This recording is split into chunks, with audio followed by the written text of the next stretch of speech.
Jadi kita akan berbicara tentang Search Engine Optimizing hari ini.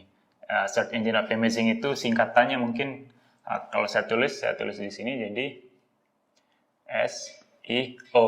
S-nya ini itu adalah search, E-nya itu adalah engine, O-nya ini adalah optimizing. Jadi Search Engine Optimizing. Secara definisi itu adalah segala macam bentuk upaya, daya upaya kita dalam mengoptimalkan sebuah halaman website atau website untuk mendapatkan posisi yang sesuai dengan ekspektasi kita di mesin pencari. Nah, SEO ini ada banyak tujuan orang melaksanakannya. Salah satunya itu adalah karena tadi kita sudah menyebut untuk mendapatkan ranking dan lain-lain, maka salah satu tujuannya di bawahnya ini adalah nomor 1, ranking.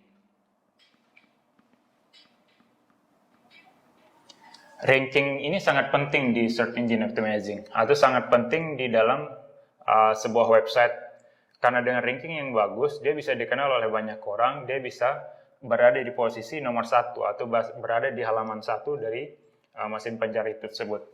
Sementara apakah mesin pencari yang kita bicarakan sekarang itu hanya tentang satu mesin pencari? Tidak, karena mesin pencari itu ada banyak. Jadi Search Engine Optimizing di sini, kalau saya boleh ini di sini, yang paling besar dulu itu adalah Google. Sorry, saya akan hapus karena mungkin tidak kelihatan. Jadi saya akan taruh di bawahnya. Kalau kita berbicara di era 2000-an, di fase 2000-an yang paling besar itu adalah Yahoo dulu. Sekarang itu udah kita bisa melupakannya sejenak, karena yang paling besar itu adalah Google. Dia hampir memegang market share terbesar di dunia. Yang kedua di bawahnya itu masih ada Bing.com. Google ini punyanya Google.com. Sekarang perusahaannya bukan berganti, buat satu grup holding lagi namanya Alphabet, sementara Bing ini miliknya Microsoft. Kemudian di bawahnya ini lagi masih ada yang saya sebut di awal tadi itu ya, era 2000-an, 90-an ke atas itu, masuk 2000, itu Yahoo, dulu besar sekali, jauh melebihi Google, tapi belakangan popularitasnya menurun. Kemudian masih ada lagi, ada Yandex, ada Weibo, dan lain-lain. Yang punya Rusia di Yandex, Alta Vista, ada DuckDuckGo. DuckDuckGo cukup familiar atau cukup sering digunakan. Banyak hacker yang menggunakannya karena isu privacy di situ lebih diprotek, lebih baik daripada ketiga search engine dominan ini. Kemudian kita balik lagi ke tujuan orang mengoptimasi search engine optimizing-nya. Saya tulis di sini nomor 2 itu adalah dia menginginkan traffic, karena dia udah dapat ranking, maka dia berharap trafficnya jadi tinggi.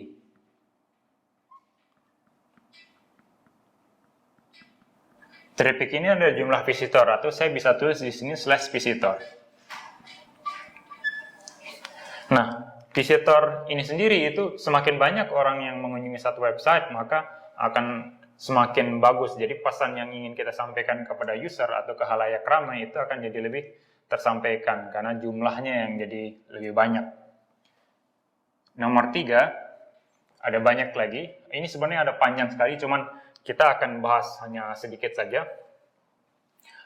Karena dia nomor 1 udah dapat, nomor 2 udah dapat, tujuan awalnya orang ini itu adalah untuk marketing, karena SEO ini adalah bagian dari digital marketing. Jadi garis besar yang ada di sini itu, gedenya itu adalah digital marketing.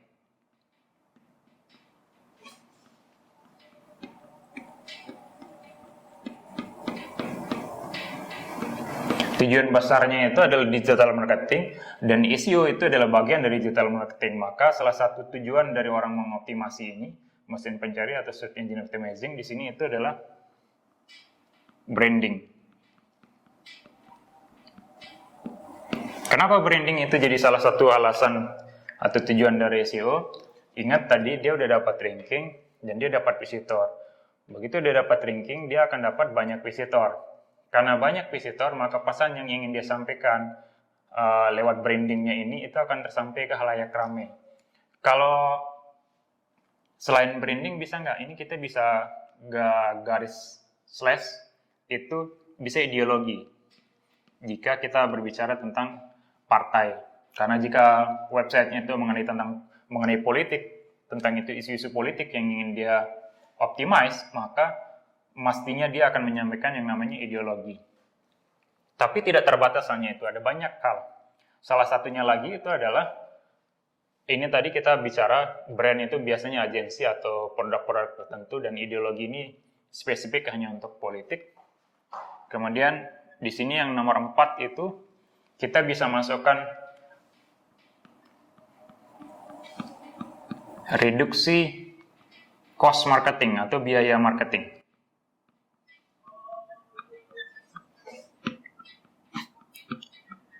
Kenapa kok reduksi? Saya nulisnya jadi Indonesia Inggris. Maafkan. Kenapa salah satu tujuan orang mengoptimize mesin pencari atau search engine optimizing itu adalah untuk reduksi cost marketing? Karena SEO itu adalah sifatnya organik, atau cost yang akan dikeluarkan untuk SEO atau untuk mengoptimize halaman website itu cenderung lebih murah daripada biaya branding, iklan, spend iklan yang cukup lama. Dan sekali lagi, kalau dia menginvestasikan duit untuk di SEO, itu jangka waktunya lama. Sementara kalau kita beriklan, itu sebatas berapa jumlah uang yang kita miliki, sampai kapan kita memiliki uang. Nah, itu kan ada cost-nya. Biasanya kalau kita pakai PPC, cost per klik, berapa biaya kliknya. Ketika uang kita habis untuk mencapai jumlah klik tertentu, maka selesailah spending marketing kita. Sementara kalau dia SEO, karena ini kita hanya memenangkan satu keyword dan lain-lain, maka dia akan berkesinambungan atau jangka waktunya panjang sekali. Sampai keyword yang kita kejar itu sudah tidak dicari lagi oleh users. Itu salah satunya. Kemudian, apakah selesai sampai 4 saja? Tidak, ada banyak lagi. Kita batasi saja sampai 5 ya. Salah satunya di sini, ini masih melekat dengan poin nomor 3, yaitu brand awareness. Brand awareness. Kenapa brand awareness? Balik lagi, karena ini saya bilang tadi melekat dan alasan nomor 3. Karena ada banyak orang yang datang, traffic, visitor, dan lain-lain ada banyak. So, brand awareness-nya dia tersampaikan. Jadi orang mengingatnya dia. Kalau saya boleh menulis lagi nomor 6 yang masih related dengan brand awareness ini, karena tujuan brand awareness itu adalah salah satunya top of mind. Top of mind. Jadi tujuan branding itu top of mind, tujuan brand awareness itu top of mind. Kenapa dia bisa jadi top of mind? Kita ambil contoh. Jika orang mencari tentang hotel paling bagus di Bali, ada 1.000 orang yang mencari setiap bulan, tapi dari 1.000 orang itu, yang memenangkan keyword itu adalah let's say hotel ABC. Nah, 1.000 orang mencari, orang akan begitu hari ini dia mencari, dia dapat hotel ABC. Besok hotel ABC, besok hotel ABC. Jadi kita bisa bayangkan itu hampir lebih dari, sekitar 1.000 orang yang akan melihat tentang hotel ABC. Karena hotel ABC jadi top of mind. Kemudian ini secara tujuan dan manfaat dari SEO itu sendiri. Kalau kita balik ke fundamentalnya SEO tadi, kita bisa bicara dengan jenisnya SEO ini gimana. Jenisnya itu sebenarnya ada limited, sangat limited banget. Saya boleh klasifikasi ke sini, lanjutkan ke sini, itu adalah on page, dan di sini itu adalah off page. Apa itu on page? On page itu segala macam bentuk optimisasi yang kita lakukan di dalam website itu sendiri. Baik kita ganti terms-nya, baik kita ganti artikelnya, edit artikelnya, deployment webnya, itu masih disebut sebagai on page.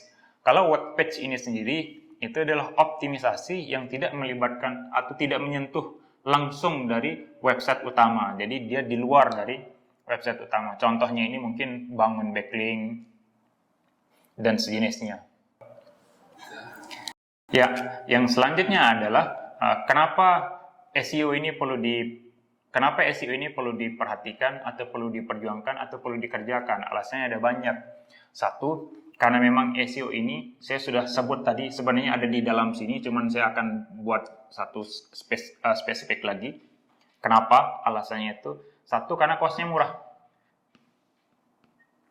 Cost murah. Kita bahas kenapa kosnya murah, karena saya bilang tadi sebelumnya relatif biayanya dia lebih kecil karena dan jangka waktunya panjang. Kalau kita kerjakan sekarang, tetapi ada kekurangannya juga. Kekurangannya adalah ketika kita kerjakan sekarang, kita tidak akan langsung mendapatkan hasilnya di menit itu juga, di detik itu juga, tapi panjang. Bisa jadi seminggu lagi, bisa jadi paling cepat mungkin 3 hari lagi. Dan bisa sampai bertahun-tahun, bahkan sepanjang website itu ada, manfaat bisa dia dapat dari optimasi SEO ini.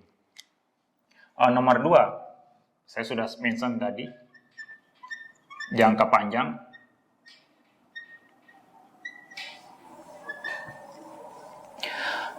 Kenapa dia cost-nya lebih murah, kemudian jangka panjang? Saya sudah, pada saat saya bahas poin nomor 1, saya bahas juga poin nomor 3. Nomor 3 lagi, itu cenderung lebih terpercaya, trusted, kalau saya boleh tulis dalam bahasa Inggris.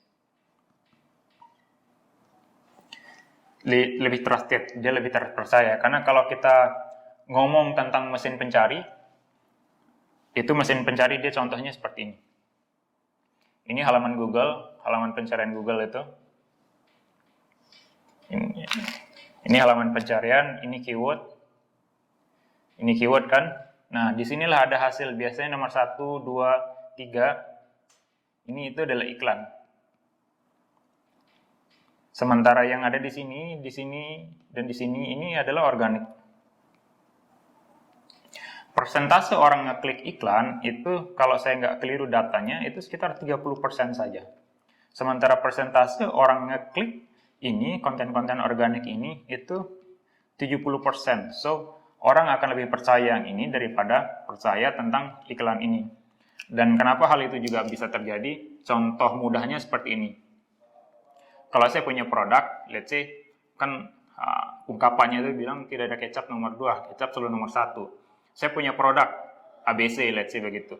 Pasti saya akan mempromosikan produk saya adalah produk yang nomor 1. Sementara kalau saya punya 1000 teman dan dia mempromosikan produk 1000 orang itu mempromosikan ABC, sukarela atau power of mouth, maka orang akan cenderung lebih percaya dengan kata-kata orang terhadap produk lain daripada pemilik produk itu sendiri. Demikian, terima kasih, sampai jumpa lagi di pertemuan selanjutnya.